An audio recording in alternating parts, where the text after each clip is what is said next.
Channel. खबर उत्तर प्रदेश के जनपद मैनपुरी से बड़ी खबर आ रही है सामने। मुख्य चुनाव आयुक्त राजीव कुमार ने कहा कि आचार संहिता लागू होने के बाद किसी ने लाभ देने की वाली घोषणा की तो उसके खिलाफ कार्रवाई की जाएगी, जिस पर बोली डिम्पल यादव। लोग मैनिफेस्टो की बात करते हैं, ये डेमोक्रेसी का एक स्ट्रक्चर है जहां पार्टी बताती है कि जब सरकार में आएगी तो किस तरीके से जनता की सेवा कर पाएगी, और मुझे लगता है कि चुनाव आयोग का कोई अधिकार नहीं इस तरीके की बात करने का। JNPIC के गेट पर LDA के ताला लगाए जाने पर अखिलेश यादव फांद कर गए अंदर, जिस पर बोली डिम्पल यादव।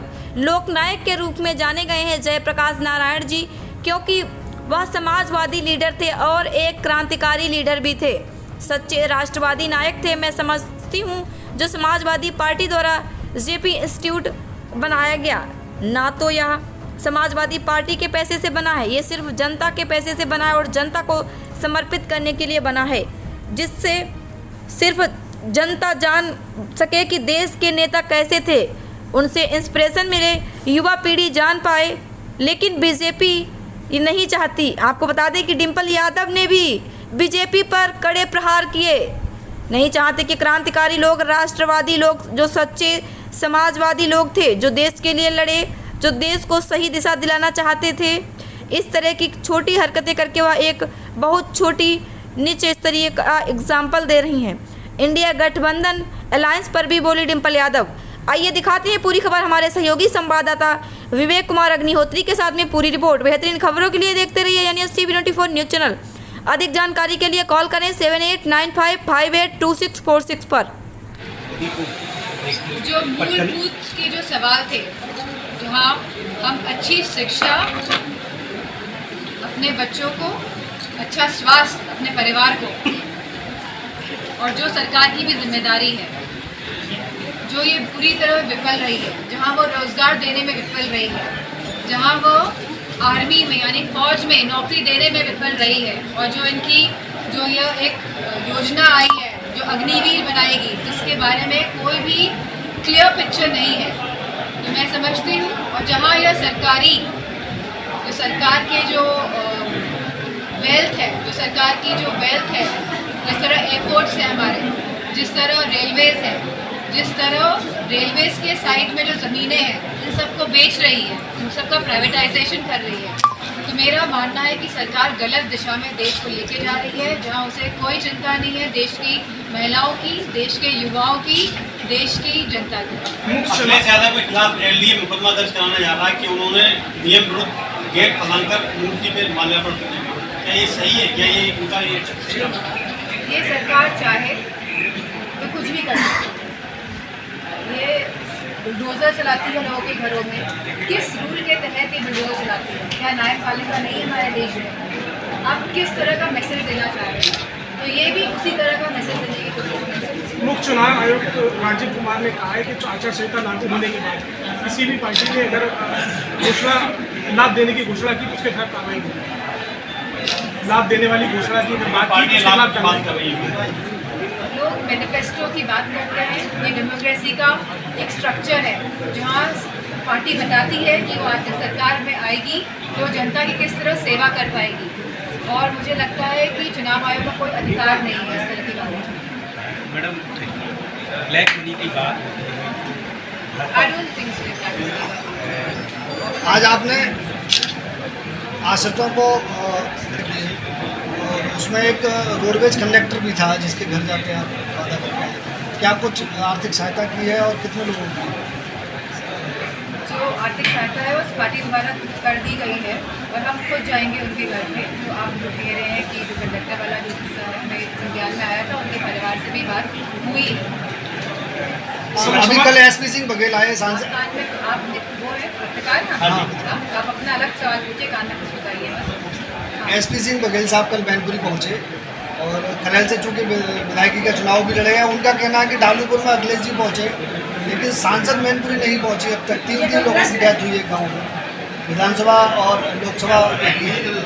मैं काफ़ी जगह में, और ये खुद ही एक टूरिस्ट की तरह आते हैं मैनपुरी में, और इस तरह की गलत धारणा और भावना के साथ आते हैं, क्योंकि इन्होंने कोई काम नहीं किया है, जनता की सेवा नहीं की है। जो इनका जो रिस्पॉन्सिबिलिटी है, जो इनका धर्म है, ये जनता के बीच जाए, जनता के कष्टों का निवारण करे। जो इन्होंने नहीं किया है, कभी इस तरह की बातें करके जनता में गलत मैसेज नहीं करें। सांसद जी, 2024 में आपके चुनाव की स्ट्रेटजी क्या होगी? 2024 जैसे राष्ट्रपति जी ने कहा है, हमारी स्ट्रैटेजी पूरी तरह पीडीए ही निर्धारित है और लोग समझ रहे हैं और पूरा संपूर्ण उत्तर प्रदेश समझ रहा है। जो स्थिति आज उत्तर प्रदेश की है, जहाँ इतने जघन्य अपराध हो रहे हैं, इतनी घटनाएं हो रही है, कौन किसको मार दे रहा है, जहाँ न्याय की बात नहीं हो रही है। बात ये नहीं है कि कौन सी जाति है, कौन से धर्म के लोग हैं, बात है कि अन्याय किस पे हो रहा है, न्याय कैसे मिलेगा। सवाल इस बात का है। सपा के सांसद शफीकुर रहमान बरकत उन्होंने कहा है कि ओवैसी की जो नीति है वो विपक्ष के लिए नुकसान है।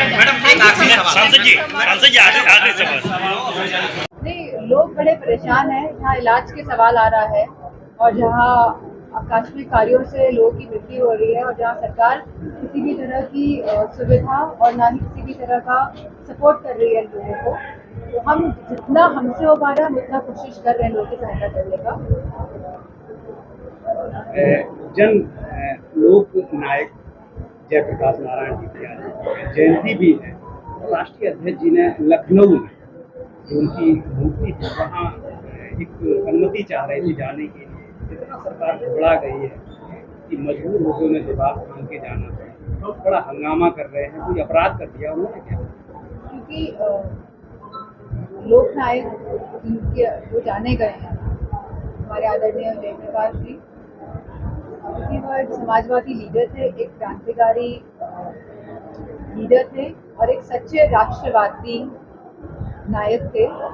तो मैं समझती हूँ जो समाजवादी पार्टी द्वारा जो जेपी इंस्टीट्यूट जो बनाया गया है जयप्रकाश नारायण जी का, तो ना तो ये लोग और यह समाजवादी पार्टी के पैसों से नहीं बना है, जनता के पैसों से बना है और ये जनता के समर्पित करने के लिए बना है। जैसे जनता जाने कि हमारे देश के लीडर्स कैसे थे, हमारे देश के नेता कैसे थे और उनसे एक हमें इंस्पिरेशन मिले, उनसे युवाओं को एक इंस्पिरेशन मिले और जो हमारी नई पीढ़ी के लोग हैं वो जान पाए और उन्हीं के दिखाए हुए मार्ग पे चल पाए। तो भाजपा वाले नहीं चाहते हैं कि जो सच्चे क्रांतिकारी लोग थे, जो सच्चे राष्ट्रवादी लोग थे, जो सच्चे समाजवादी लोग थे, जिन्होंने देश के लिए लड़े और जो देश को सही दिशा दिलाना चाहते हैं, तो इस तरह की छोटी जहाँ पूरे देश में इंडिया ब्लॉक का गठबंधन है, वहीं उत्तर प्रदेश में पीडीए यानी पिछड़ा दलित का जो अलायंस है, मैं समझती हूँ भाजपा वाले असली तौर पे पीडीए अलायंस से घबराए हुए हैं। सांसद जी, केंद्रीय मंत्री की समाजवादी पार्टी की हमेशा से यह मजबूती के साथ डिमांड रही है कि कास्ट सेंसस होना चाहिए। आज हम महिलाओं को आरक्षण देने जा रहे हैं, लेकिन इसमें भी ओबीसी महिलाएं, माइनॉरिटीज़ की महिलाएं का हक और सम्मान और अधिकार की बात नहीं हो रही है।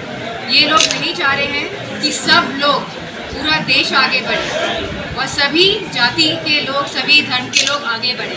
ये देश में बंटवारा करने की स्थिति पैदा करना चाह रहे हैं और देश की जनता को एक ऐसा वातावरण दे रहे हैं